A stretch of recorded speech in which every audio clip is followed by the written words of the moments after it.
गणेशाय नमः। प्यारे भक्तगणों, आज आप सभी श्रवण करेंगे फाल्गुन पूर्णिमा की व्रत कथा। फाल्गुन पूर्णिमा व्रत की कथा का श्रवण करने से यश, कृति, धन्य धान्य और संतान सुख प्राप्त होता है और साथ ही मरणोपरांत बैकुंठ धाम की प्राप्ति होती है। आपको श्रद्धा भक्ति के साथ पूरा अवश्य सुनिएगा। तो आइए श्रवण करें फाल्गुन पूर्णिमा की व्रत कथा। महर्षि कश्यप की पत्नी एवं दक्ष की पुत्री दीति के गर्भ से हिरण्यकश्यप और हिरण्याक्ष का जन्म हुआ। दोनों ही महाबली थे। फलस्वरूप देवताओं को पराजित करके दोनों भाइयों ने स्वर्ग पर अपना अधिकार कर लिया। उनके अत्याचार से देवलोक में हाहाकार मच गया। अतः भगवान विष्णु ने वराह अवतार लेकर हिरण्याक्ष का वध कर दिया।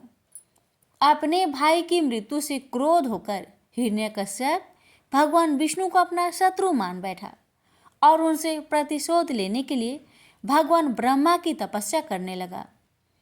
उधर हिरण्यकश्यप की अनुपस्थिति में देवताओं ने दैत्य पर आक्रमण कर दिया और स्वर्ग पर पुनः अपना अधिकार प्राप्त कर लिया।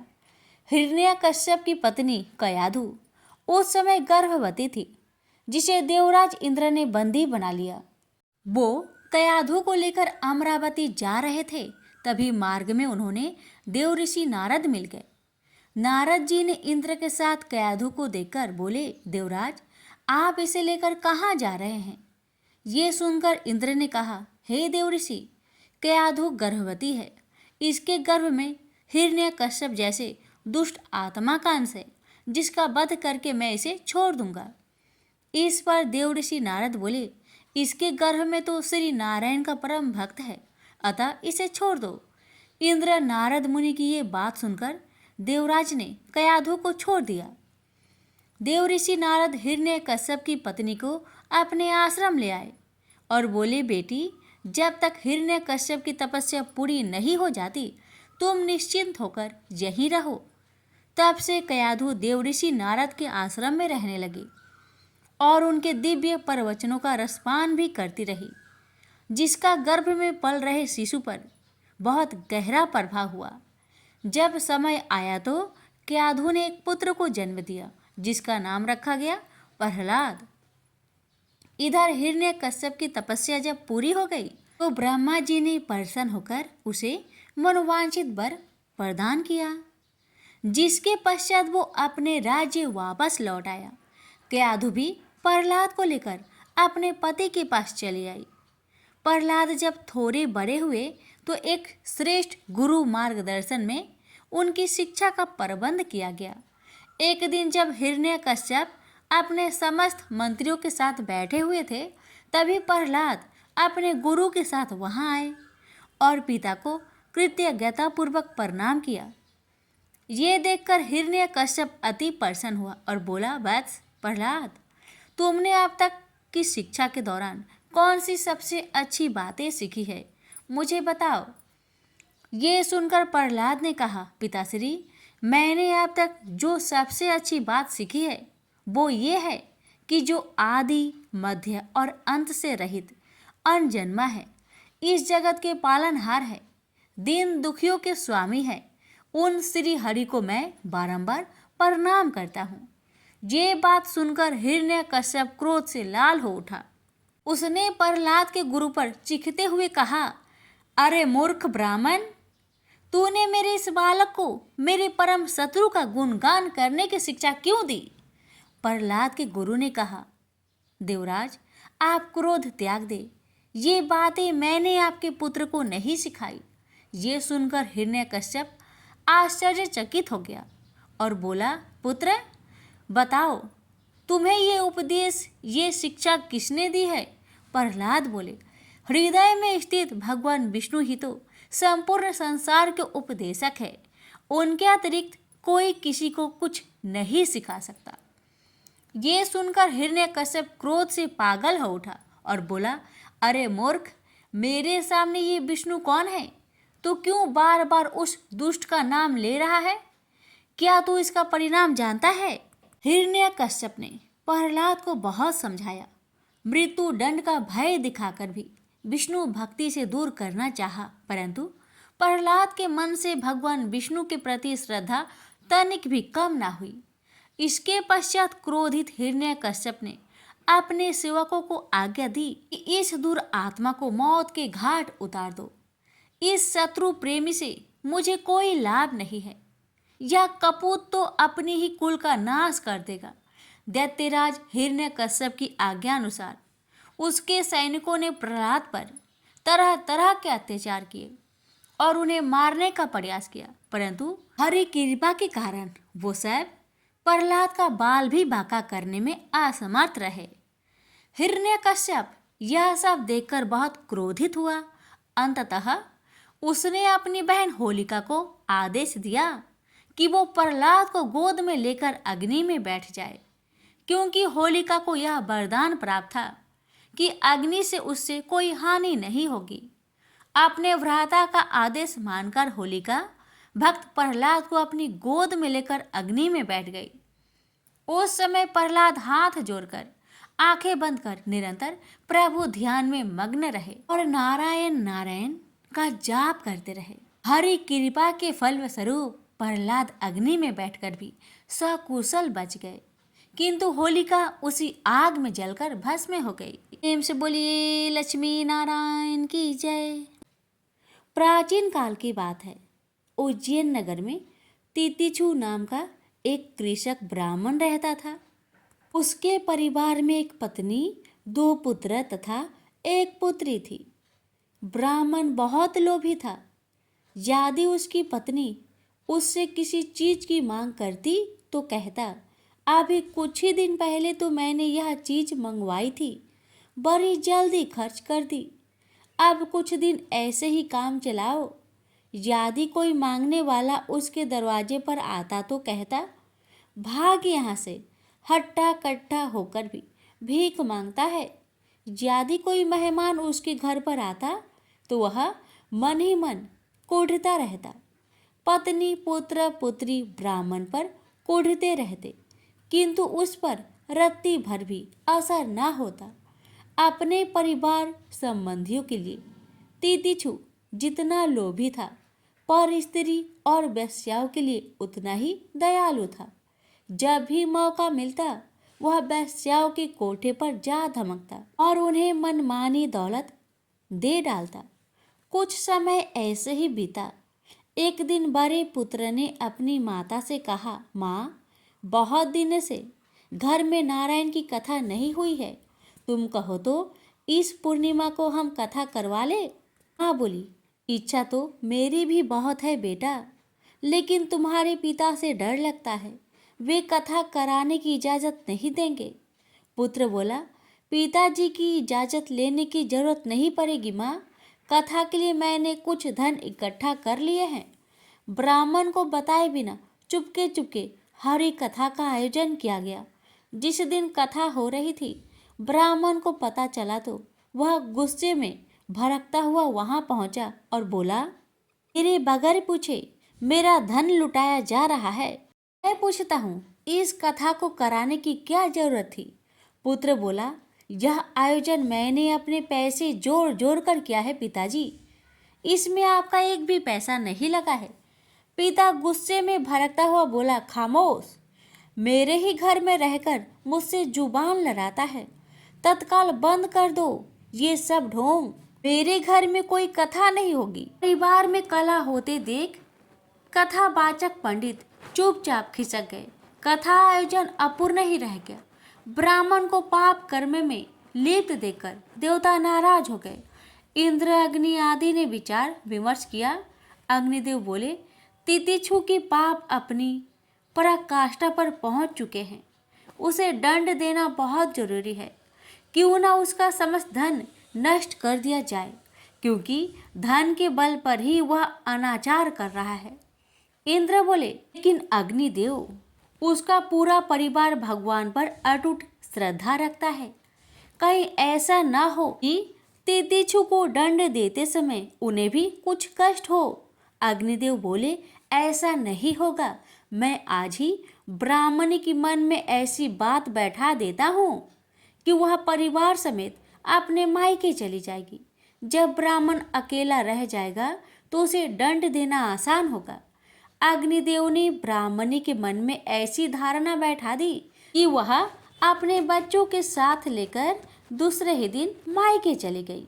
ब्राह्मण परिवार के जाते ही दूसरे दिन तितिक्षु का एक घनिष्ठ मित्र उसके पास पहुंचा और बोला, मित्र, एक अत्यंत आवश्यक कार्य से मुझे तुम्हारे पास आने की जरूरत पड़ गई। मुझे कुछ धन की आवश्यकता है, कुछ ही दिनों में मैं लौटा दूंगा। ब्राह्मण ने अपनी जमा पूंजी में से आधा धन अपने दोस्त को दे दिया, जो उसने कभी वापस नहीं किया।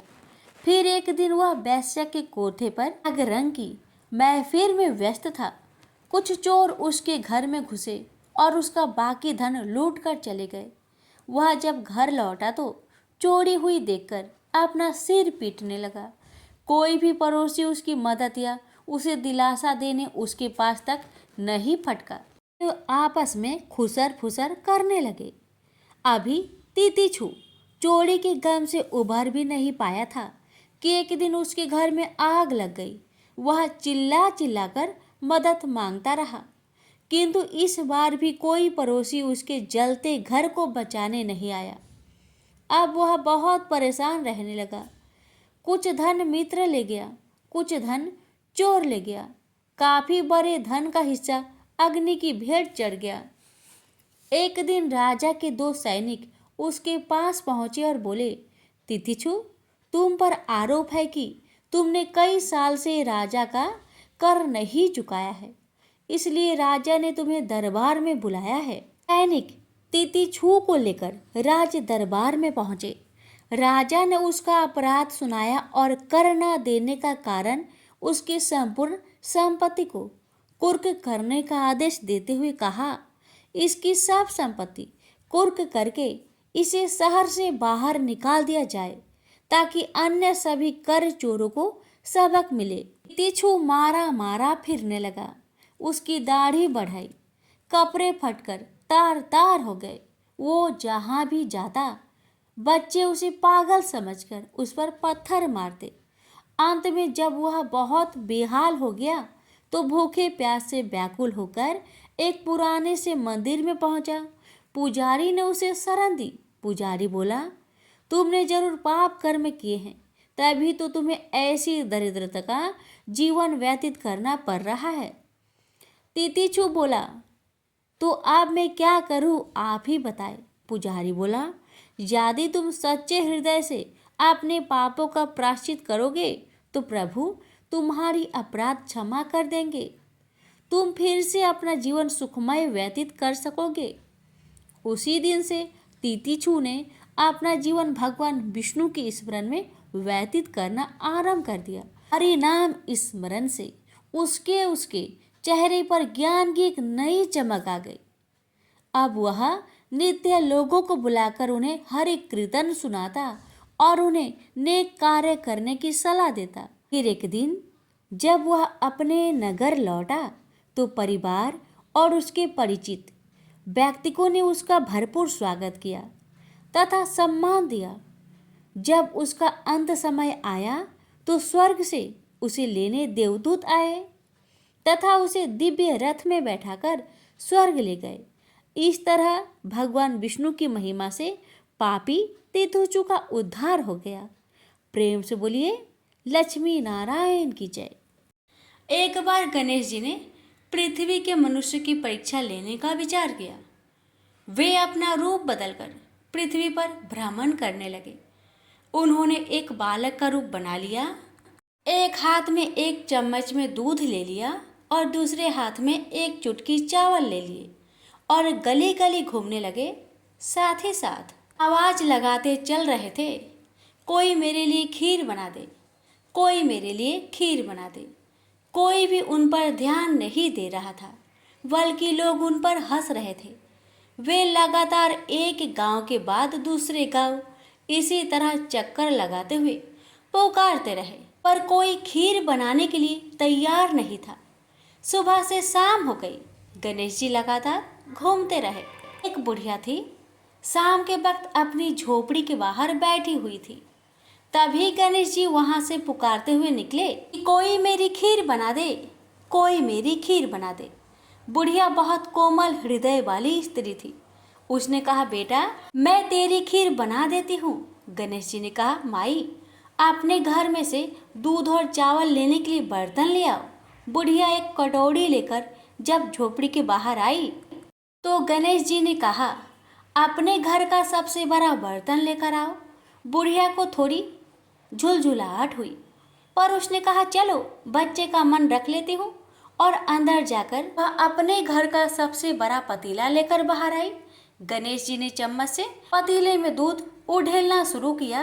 तब बुढ़िया के आश्चर्य की सीमा ना रही। जब उसने देखा दूध से पूरा पतीला भर गया है, एक के बाद एक वह बर्तन झोपड़ी से बाहर लाती गई और उसमें गणेश जी दूध भरते चले गए। इस तरह से घर के सारे बर्तन दूध से लबालब भर गए।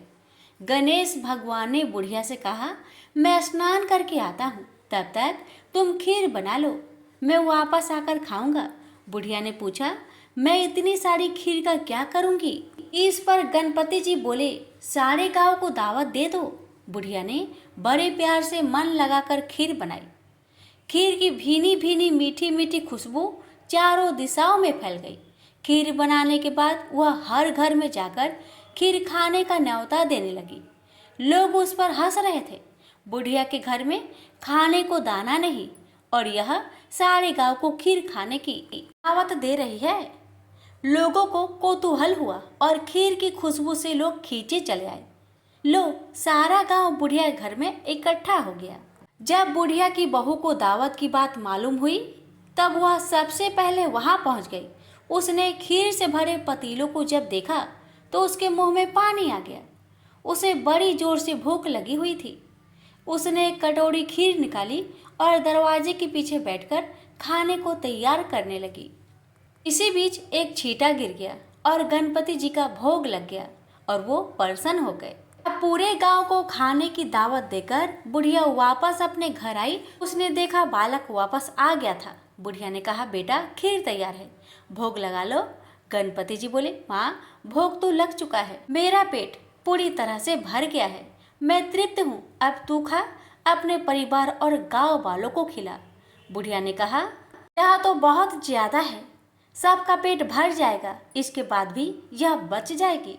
उस बची खीर का मैं क्या करूँगी?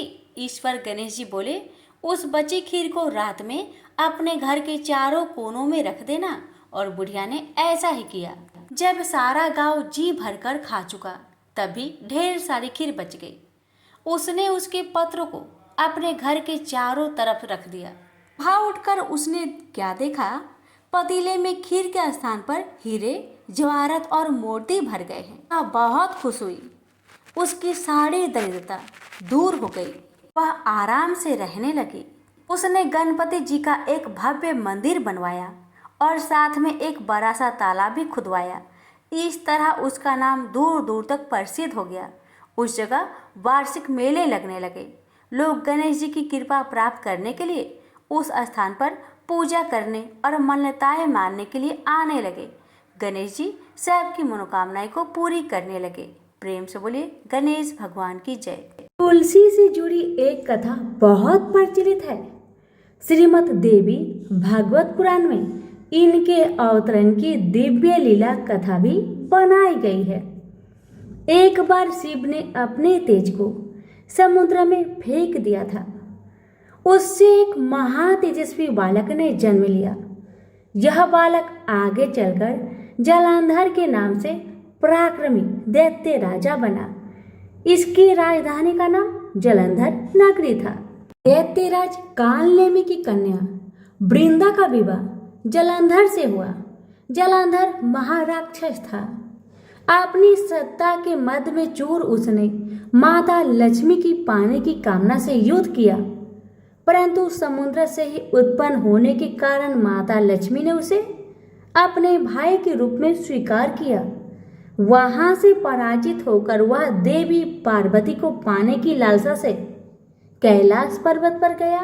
भगवान देवाधिदेव शिव का ही रूप धरकर माता पार्वती के समीप गया, परंतु माँ ने अपने योग बल से उसे तुरंत पहचान लिया तथा वहां से अंतर्ध्यान हो गई। देवी पार्वती ने क्रोध होकर सारा वृत्तांत भगवान विष्णु को सुनाया। जालंधर की पत्नी वृंदा अत्यंत पतिव्रता स्त्री थी। उसी के पतिव्रत धर्म की शक्ति से जालंधर न तो मारा जाता था और न ही पराजित होता था। इसलिए जालंधर का नाश करने के लिए वृंदा के पतिव्रत धर्म को भंग करना बहुत जरूरी था। इसी कारण भगवान विष्णु ऋषि का भेष धारण करके वन में जा पहुंचे, जहां वृंदा अकेली भ्रमण कर रही थी। भगवान के साथ दो मायावी राक्षस भी थे, जिन्हें देखकर वृंदा भयभीत हो गई। ऋषि ने वृंदा के सामने पल में दोनों को भस्म कर दिया। उनकी शक्ति देखकर वृंदा ने कैलाश पर्वत पर महादेव के साथ युद्ध कर रहे अपने पति जालंधर के बारे में पूछा। ऋषि ने अपने माया जाल से दो बानर प्रकट किए। एक बानर के हाथ में जालंधर का सिर था तथा दूसरे के हाथ में धड़। अपने पति की यह दशा देखकर वृंदा मूर्छित होकर गिर पड़ी। होश में आने पर उन्होंने ऋषि रूपी भगवान से विनती की कि वह उसके पति को जीवित करे। भगवान ने अपनी माया से पुनः जालंधर का सिर धड़ से जोड़ दिया, परंतु स्वयं भी वह उसी शरीर में प्रवेश कर गए। वृंदा को इस छल का जरा भी आभास न हुआ। जालंधर बने भगवान के साथ वृंदा पतिव्रता का व्यवहार करने लगी, जिससे उसका अस्तित्व भंग हो गया। ऐसा होते ही वृंदा का पति जालंधर युद्ध में हार गया। इसी सारी लीला का जब वृंदा को पता चला तो उसने क्रोध होकर भगवान विष्णु को शीला होने का श्राप दे दिया तथा स्वयं सती हो गई। जहाँ वृंदा भस्म हुई वहां तुलसी का पौधा उगा। भगवान विष्णु ने वृंदा से कहा, हे वृंदा, तुम अपने अस्तित्व के कारण मुझे लक्ष्मी से भी अधिक प्रिय हो गई हो। अब तुम तुलसी के रूप में सदा मेरे साथ रहोगी। जो मनुष्य भी मेरे शालिग्राम रूप के साथ तुलसी का विवाह करेगा उसे इस लोक और परलोक में विपुल यश प्राप्त होगा। जिस घर में तुलसी होती है वहां यम के दूत भी असमय नहीं जा सकते। गंगा व नर्मदा के जल में स्नान तथा तुलसी का पूजन बराबर माना जाता है। चाहे मनुष्य कितना भी पापी क्यों न हो, मृत्यु के समय जिसके प्राण मंजरी रहित तुलसी और गंगा जल मुख में रखकर निकल जाते हैं, वह पापों से मुक्त होकर बैकुंठ धाम को प्राप्त होता है। जो मनुष्य तुलसी व आंवलों की छाया में अपने पितरों का श्राद्ध करता है, उसके पितर मोक्ष को प्राप्त हो जाते हैं। उसी दैत्य जालंधर की यह भूमि जालंधर नाम से विख्यात है। सती वृंदा का मंदिर मोहल्ला कोट किशनचंद में स्थित है। कहते हैं इस स्थान पर एक प्राचीन गुफा थी जो सीधी हरिद्वार तक जाती थी। सच्चे मन से 40 दिन तक सती वृंदा देवी के मंदिर में पूजा करने से सभी मनोरथ पूर्ण होते हैं। तो प्रेम से बोलिए तुलसी मैया की जय। एक समय की बात है, नैमिषारण्य तीर्थ में सौनकादि 88,000 ऋषियों ने श्री सूत जी से पूछा, हे प्रभु, इस कलयुग में वेद विद्या रहित मनुष्य को प्रभु भक्ति किस प्रकार मिल सकती है तथा उनका उद्धार कैसे होगा। हे मुनि श्रेष्ठ, कोई ऐसा तप बताइए जिससे थोड़े समय में ही पुण्य मिले और मनोवांछित फल भी मिल जाए। इस प्रकार की कथा सुनने की हम इच्छा रखते हैं। सर्व शास्त्रों के ज्ञाता सूत जी बोले, हे वैष्णवों, मैं पूज्य आप सभी ने प्राणियों के हित की बात पूछी है, इसलिए मैं एक श्रेष्ठ व्रत को आप लोगों को बतलाऊंगा, जिसे नारद जी ने लक्ष्मी नारायण जी से पूछा था और लक्ष्मीपति ने मुनि श्रेष्ठ नारद जी से कहा था। आप सब इसे ध्यान से सुनिए। एक समय की बात है, योगीराज नारद जी दूसरों के हित की इच्छा लिए अनेकों लोकों में घूमते हुए मृत्यु लोक में आ पहुंचे। यहाँ उन्होंने अनेक योनियों में जन्मे प्राय सभी मनुष्यों को अपने कर्मों द्वारा अनेकों दुख से पीड़ित देखा। उनका दुख देख नारद जी सोचने लगे कि कैसा यत्न किया जाए जिसके करने से निश्चित रूप से मानव के दुखों का अंत हो जाए। इसी विचार पर मनन करते हुए वह विष्णु लोक में गए। वह देवों के इस भगवान नारायण की स्तुति करने लगे, जिनके हाथों में शंख, चक्र, गदा और पद्म थे, गले में वरमाला पहने हुए थे। स्तुति करते हुए नारद जी बोले, हे भगवान, आप अत्यंत शक्ति से संपन्न हैं। मन तथा वाणी भी आपको नहीं पा सकती है। आपका यदि मध्य तथा अंत नहीं है। निर्गुण स्वरूप सृष्टि के कारण भक्तों के दुख को दूर करने वाले आपको मेरा नमस्कार है। नारद जी की स्तुति सुन विष्णु भगवान बोले, हे मुनि श्रेष्ठ, आपके मन में क्या बात है? आप किस काम के लिए पधारे हैं, उसे निसंकोच कहो। इस पर नारद मुनि बोले कि मृत्युलोक में अनेक योनियों में जन्मे मनुष्य अपने कर्मों के द्वारा अनेकों दुख से दुखी हो रहे हैं। हे नाथ, आप मुझ पर दया रखते हैं तो बताइए कि वो मनुष्य थोड़े प्रयास से ही अपने दुखों से कैसे छुटकारा पा सकते हैं। श्री हरि बोले, हे नारद, मनुष्य की भलाई के लिए तुमने बहुत ही अच्छी बात पूछी है, जिसके करने से मनुष्य मोह से छूट जाता है। वह बात मैं कहता हूँ, उसे सुनो। स्वर्ग लोक व मृत्यु लोक दोनों में एक दुर्लभ उत्तम व्रत है जो पुण्य देने वाला है। आज प्रेम वश होकर मैं उसे तुमसे कहता हूँ।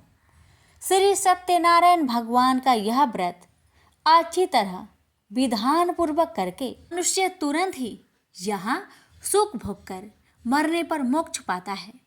श्री हरि के वचन सुन नारद जी बोले कि उस व्रत का फल क्या है और उसका विधान क्या है।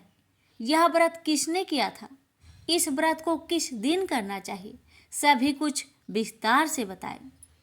नारद की बात सुनकर श्री हरि बोले, दुख व शोक को दूर करने वाला यह व्रत सभी स्थानों पर विजय दिलाने वाला है। मानव को भक्ति व श्रद्धा के साथ शाम को श्री सत्यनारायण की पूजा धर्म में परायण होकर ब्राह्मणों व बंधुओं के साथ करनी चाहिए।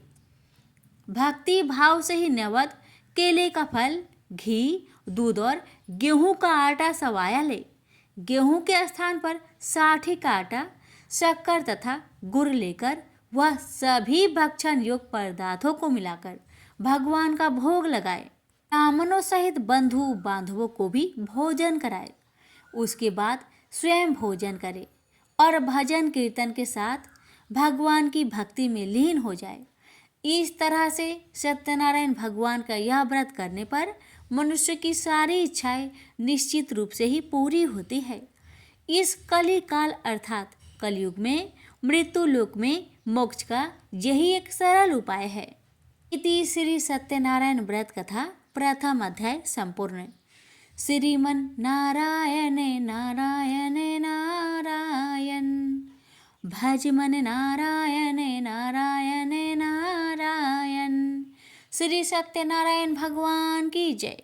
सूत जी बोले, हे ऋषियों, जिसने पहले समय में इस व्रत को किया था उसका इतिहास कहता हूँ, ध्यान से सुनो। सुंदर काशीपुरी नगरी में एक अत्यंत निर्धन ब्राह्मण रहता था।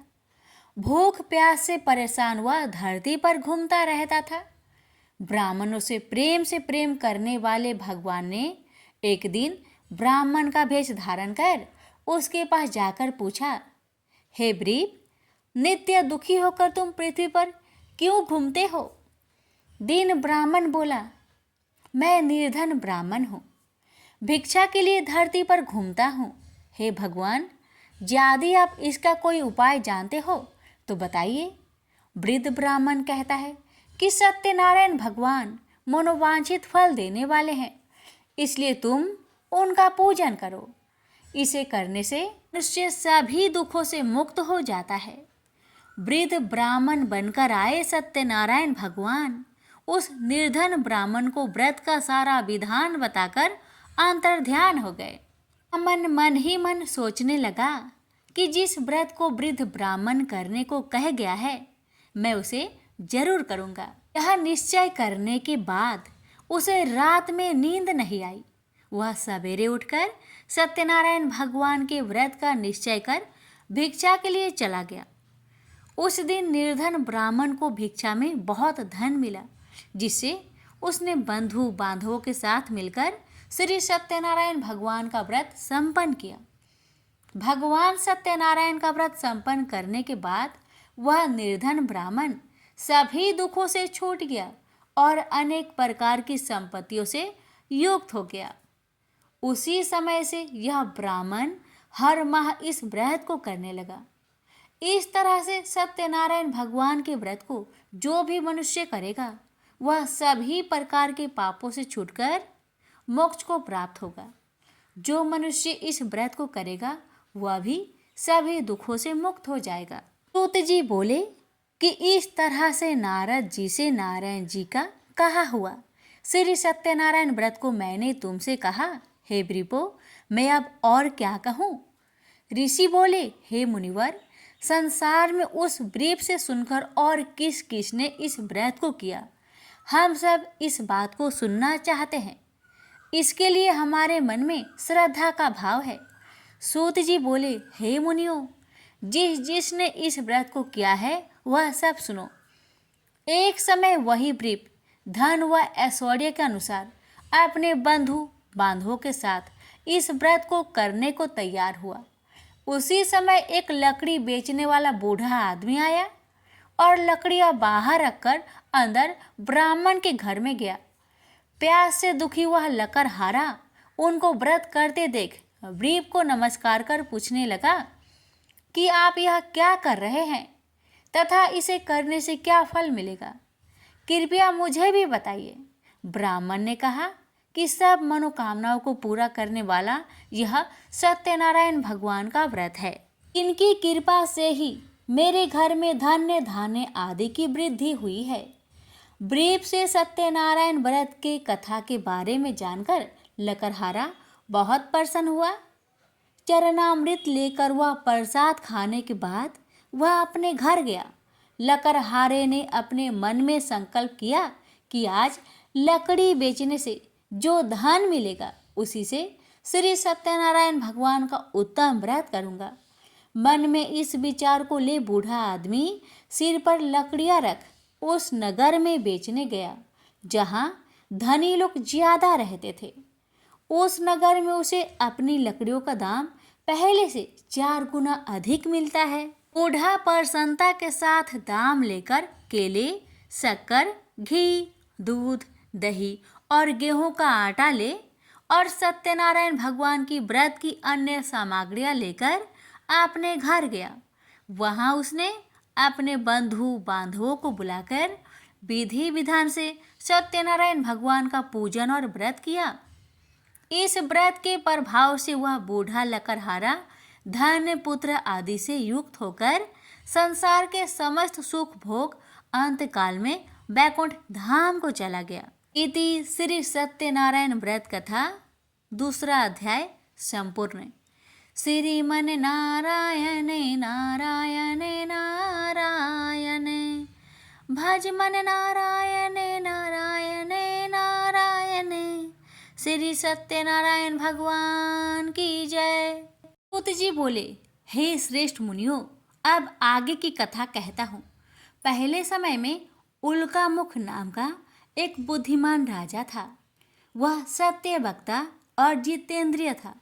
प्रतिदिन देव स्थानों पर जाता और निर्धनों को धन देकर उनके कष्ट दूर करता था। उसकी पत्नी कमल के समान मुख वाली तथा सती साध्वी थी। भद्रशिला नदी के तट पर उन दोनों ने श्री सत्यनारायण भगवान का व्रत किया। उसी समय साधु नाम का एक वैश्य आया। उसके पास व्यापार करने के लिए बहुत सा धन भी था।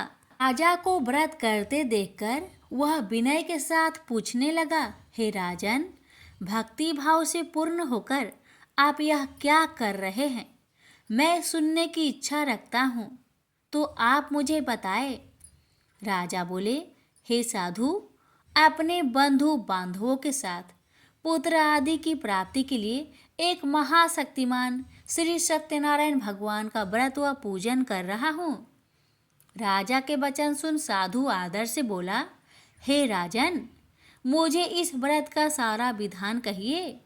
आपके कथा अनुसार मैं भी इस व्रत को करूँगा। मेरी भी संतान नहीं है और इस व्रत को करने से निश्चित रूप से मुझे संतान की प्राप्ति होगी। राजा से व्रत का सारा विधान सुनकर व्यापार से निवृत्त हो वह अपने घर गया। साधु वैश्या ने अपनी पत्नी को संतान देने वाले इस व्रत का वर्णन कह सुनाया और कहा कि जब मेरी संतान होगी तब मैं इस व्रत को करूँगा। साधु ने इस तरह के वचन अपनी पत्नी लीलावती से कहे।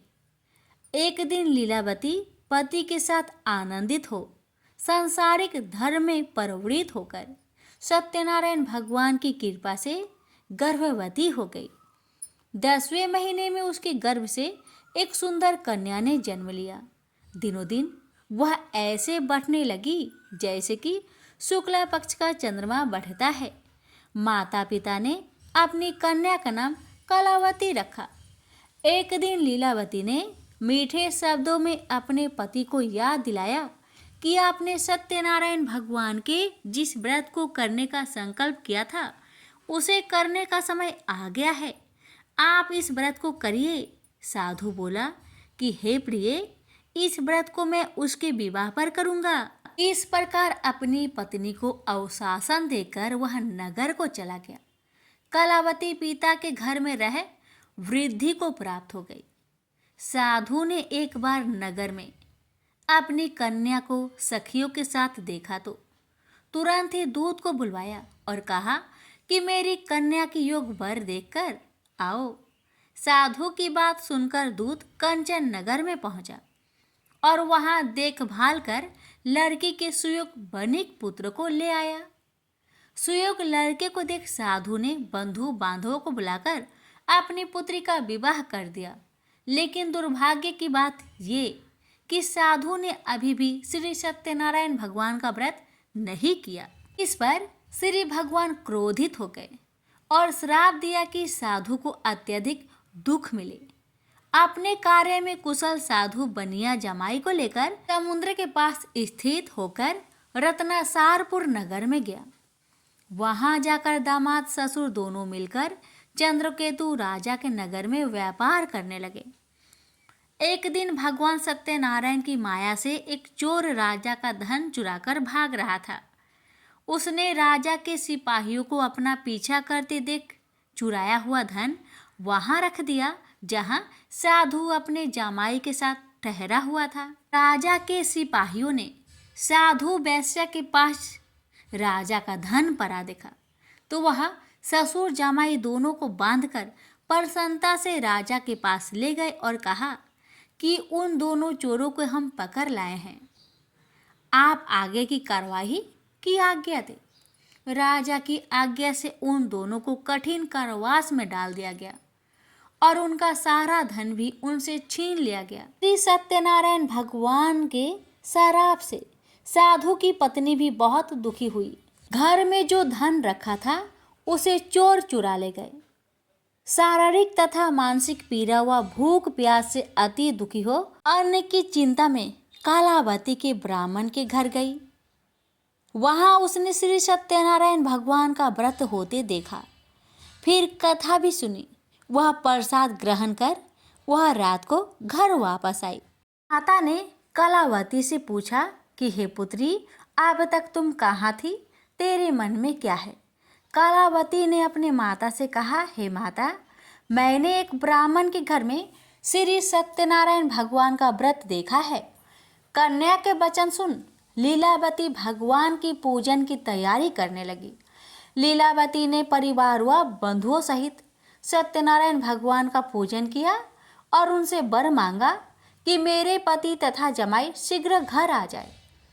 साथ ही यह भी प्रार्थना की कि हम सबका अपराध क्षमा करें। श्री सत्यनारायण भगवान इस व्रत से संतुष्ट हो गए और राजा चंद्रकेतु को सपने में दर्शन दे कहा कि हे राजन, तुम उन दोनों वेश्या को छोड़ दो और तुमने उनका जो धन लिया है उसे वापस कर दो। अगर ऐसा नहीं किया तो मैं तुम्हारा धन, राज्य व संतान सभी को नष्ट कर दूंगा। राजा को यह सब कहकर वह अंतर्ध्यान हो गए। अतः काल सभा में राजा ने अपना सपना सुनाया। फिर बोले कि बानिक पुत्र को कैद से मुक्त कर सभा में लाओ। दोनों ने आते ही राजा को प्रणाम किया। राजा मीठी बानी से बोला, हे महानुभावों, भाग्यवश ऐसा कठिन दुख तुम्हें प्राप्त हुआ है, लेकिन अब तुम्हें कोई भय नहीं है। ऐसा कह राजा ने उन दोनों को नए वस्त्र भूषण भी पहनाए और जितना धन उनका लिया था उससे 2 गुना धन वापस कर दिया। दोनों वेश्या अपने घर को चल दिए। श्री सत्यनारायण व्रत कथा का 3रा अध्याय संपूर्ण। श्रीमन नारायण नारायण नारायण, भज मन नारायण नारायण नारायण। श्री सत्यनारायण भगवान की जय।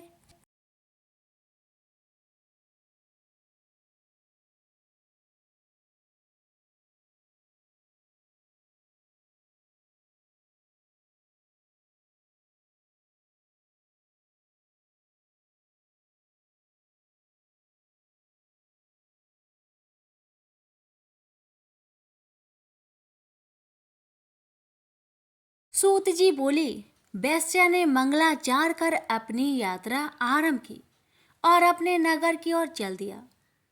उसके थोड़ी दूर जाने पर एक दंड भेषधारी श्री सत्यनारायण ने उनसे पूछा, हे साधु, तेरी नाव में क्या है? अभिमानी बानिक हंसता हुआ बोला, हे दंडी, आप क्यों पूछते हो? क्या धन लेने की इच्छा है? मेरी नाव में तो बेल व पत्ते भरे हुए हैं। वैश्या के कठोर वचन सुन भगवान बोले, तुम्हारा वचन सत्य हो। दंडी ऐसे वचन कह वहां से दूर चले गए। कुछ दूर जाकर समुद्र के किनारे बैठ गए।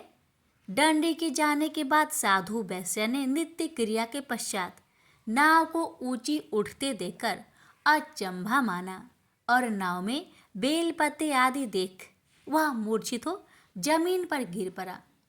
मूर्छा खोलने पर वह अत्यंत शोक में डूब गया। तब उसका दामाद बोला कि आप शोक ना मनाए, यह दंडी का श्राप है, इसलिए हमें उनकी शरण में जाना चाहिए, तभी हमारी मनोकामना पूरी होगी। दामाद की बात सुनकर वह दंडी के पास पहुंचा और अत्यंत भक्ति भाव नमस्कार करके बोला, मैंने आपसे जो असत्य वचन कहे थे उनके लिए मुझे क्षमा दे। ऐसा कह कहकर महान शोकातुर हो रोने लगा। दंडी भगवान बोले, हे बानिक पुत्र, मेरी आज्ञा से बार बार तुम्हें दुख प्राप्त हुआ है, तू मेरी पूजा से विमुख हुआ। साधु बोला, हे भगवान, आपकी माया से ब्रह्मा आदि देवता भी आपके रूप को नहीं जानते, तब मैं अज्ञानी कैसे जान सकता हूँ? आप प्रसन्न होइए, अब मैं सामर्थ्य के अनुसार आपकी पूजा करूँगा। मेरी रक्षा करो और पहले के समान नौका में धन भर दो। साधु वैश्य के भक्ति पूर्वक वचन सुनकर भगवान प्रसन्न हो गए और उसकी इच्छा अनुसार वरदान देकर अंतर्ध्यान हो गए। ससुर जमाई जब नाव पर आए तो नाव धन से भरी हुई थी। फिर वही अपने अन्य साथियों के साथ सत्यनारायण भगवान का पूजन कर अपने नगर को चल दिए। जब नगर के नजदीक पहुंचे तो दूत को घर पर खबर करने के लिए भेज दिया। दूत साधु की पत्नी को प्रणाम कर कहता है कि मालिक अपने दामाद सहित नगर के निकट आ गए हैं। दूत की बात सुन साधु की पत्नी लीलावती ने बड़े हर्ष के साथ सत्यनारायण भगवान का पूजन कर अपनी पुत्री कलावती से कहा कि मैं अपने पति के दर्शन को जाती हूँ, तू कार्य पूर्ण कर शीघ्र आ जाना। माता के ऐसे वचन सुन कलावती जल्दी में प्रसाद छोड़ अपने पति के पास चली गई। प्रसाद की अवज्ञा के कारण श्री सत्यनारायण भगवान रुष्ट हो गए और नाव सहित उसके पति को पानी में डुबो दिए। कलावती अपने पति को वहां ना पाकर रोती हुई जमीन पर गिर गई। नौका को डूबा हुआ देख वह कन्या को रोता देख साधु दुखी होकर बोला कि हे प्रभु, मुझसे तथा मेरे परिवार से जो भूल हुई है उसे क्षमा करे। साधु के दीन वचन सुनकर श्री सत्यनारायण भगवान प्रसन्न हो गए और आकाशवाणी हुई, हे साधु, तेरी कन्या मेरे प्रसाद को छोड़कर आई है, इसलिए उसका पति अदृश्य हो गया है। यदि वह घर जाकर प्रसाद खाकर लौटती है तो इसे उसका पति अवश्य मिलेगा। ऐसी आकाशवाणी सुन कलावती घर पहुंचकर प्रसाद खाती है और फिर आकर अपने पति के दर्शन करती है। उसके बाद साधु अपने बंधु बांधवों सहित श्री सत्यनारायण भगवान का विधि विधान से पूजन करता है। इस लोक का सुख भोग वह अंत में स्वर्ग जाता है। इति श्री सत्यनारायण व्रत कथा चतुर्थ अध्याय संपूर्ण। श्रीमन नारायणे नारायणे नारायणे भज मन नारायणे नारायणे नारायण। श्री सत्यनारायण भगवान की जय। श्री सूत जी बोले, हे ऋषियों, मैं और भी एक कथा सुनाता हूँ, उसे भी ध्यान पूर्वक सुनो। प्रजा पालन में लीन तुंगध्वज नाम का एक राजा था। उसने भी भगवान का प्रसाद त्याग कर बहुत ही दुख प्राप्त किया। एक बार वन में जाकर वन्य पशुओं को मारकर वह बर के पेड़ के नीचे आया। वहां उसने ग्वालों को भक्ति भाव से अपने बंधुओं सहित सत्यनारायण भगवान का पूजन करते देखा। अभिमानवश राजा ने उन्हें देखकर भी पूजा स्थान में नहीं गया, ना ही उसने भगवान को नमस्कार किया। ग्वालों ने राजा को प्रसाद दिया, लेकिन उसने वह प्रसाद नहीं खाया और प्रसाद को वहीं छोड़कर वह अपने नगर को चला गया। जब वह नगर में पहुंचा तो वहां सब कुछ तहस नहस हुआ पाया, तो वह शीघ्र ही समझ गया कि यह सब भगवान ने ही किया है। वह दोबारा ग्वालों के पास पहुंचा और विधि पूर्वक पूजा कर प्रसाद खाया, तो श्री सत्यनारायण भगवान की कृपा से सब कुछ पहले जैसा हो गया। दीर्घ काल तक सुख भोगने के बाद मरोना उपरांत उसे स्वर्गलोक की प्राप्ति हुई। तो मनुष्य परम दुर्लभ इस व्रत को करेगा तो भगवान सत्यनारायण की अनुकंपा से उसे धन्य धान्य की प्राप्ति होगी। निर्धन धनी हो जाता है और भय मुक्त हो जीवन जीता है। संतानहीन मनुष्य को संतान सुख मिलता है और सारे मनोरथ पूर्ण होने पर मानव अंत काल में वैकुंठ धाम को जाता है। सूत जी बोले, जिन्होंने पहले इस व्रत को किया है, अब उनके दूसरे जन्म की कथा कहता हूँ। वृद्ध संतानंद ब्राह्मण ने सुदामा का जन्म लेकर मोक्ष की प्राप्ति की। लकरहारे ने अगले जन्म में निषाद बनकर मोक्ष प्राप्त किया। उल्कामुख नाम का राजा दशरथ होकर बैकुंठ को गए। साधु नाम के वैश्य ने मोरध्वज बनकर अपने पुत्र को आरे से चीरकर मोक्ष पाया। महाराज तुंगध्वज ने स्वयंभू होकर भगवान में भक्ति युक्त हो कर्म कर मोक्ष पाया। श्री सत्यनारायण व्रत कथा का पंचम अध्याय संपूर्ण हुआ। श्रीमन नारायण नारायण नारायण भज मन नारायण नारायण नारायण। श्री सत्यनारायण भगवान की जय। श्रवण करें श्री सत्यनारायण भगवान की आरती। जय लक्ष्मी रमना स्वामी, जय लक्ष्मी रमना सत्यनारायण स्वामी, जनपात के हरिना। ओम जय लक्ष्मी रमना स्वामी, जय लक्ष्मी रमना। रत्न जरित सिंहासन अद्भुत छवि राजे, नारद करत नीराजन घंटा ध्वनि बाजे। ओम जय लक्ष्मी रमना स्वामी, जय लक्ष्मी रमना। परकट भय काली कारण द्विज को दर्श दियो, बूढ़ा ब्राह्मण बनकर कंचन महल कियो। ओम जय लक्ष्मी रमना स्वामी, जय लक्ष्मी रमना। दुर्बल भील कठारो जिन पर कृपा करी, चंद्रचूड़ एक राजा तिनकी विपत्ति हारी। ओम जय लक्ष्मी रमना स्वामी, जय लक्ष्मी रमना। वैश्य मनोरथ पावो श्रद्धा तज दिन ही, सो फल भोग्यो प्रभु जी फिर स्तुति किन्ही। ओम जय लक्ष्मी रमना स्वामी जय लक्ष्मी रमना। भाव भक्ति के कारण ने छिन छिन रूप धरियो, श्रद्धा धारण किन्ही तिनको काज सरियो। ओम जय लक्ष्मी रमना स्वामी जय लक्ष्मी रमना। ग्वाल वाल संग राजा वन में भक्तिकारी, मनोवांछित फल दीन्हो दीन दयाल हरि। ओम जय लक्ष्मी रमना स्वामी जय लक्ष्मी रमना। चढ़त प्रसाद सवायो कदली फल मेवा, धूप दीप तुलसी से राजी सत्य देवा। ओम जय लक्ष्मी रमना स्वामी जय लक्ष्मी रमना। श्री सत्यनारायण जी की आरती जो कोई नर गावे, रिद्धि सिद्धि सुख संपत्ति सहज रूपे पावे। जय लक्ष्मी रमना स्वामी जय लक्ष्मी रमना। सत्यनारायण स्वामी जनपात के हरना। प्रेम से बोलिए श्री सत्यनारायण भगवान की जय।